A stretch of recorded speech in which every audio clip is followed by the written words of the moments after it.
Welcome to Guide Guru. We hope this video helps. You begin by entering the measurement context and setting a clear precision goal.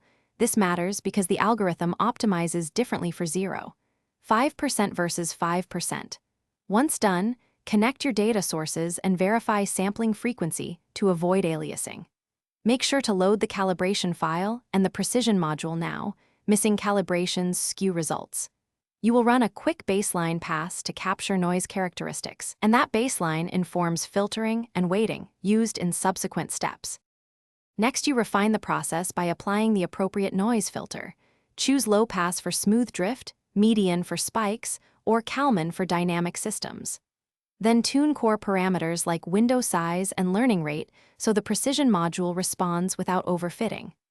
Once tuned, run iterative epochs, 3 to 5, examining error metrics after each pass to see diminishing returns. Make sure to adjust weight decay and recalibrate thresholds if the error curve stalls, because those changes directly affect final accuracy.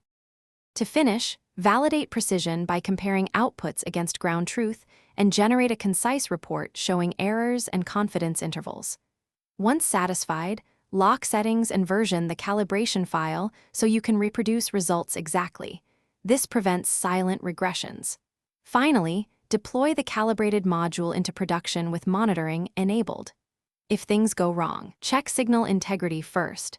Bad wiring or truncated samples cause the largest errors, and then inspect parameter drift and data source timestamps as. Thanks for watching. Consider subscribing if we helped you today.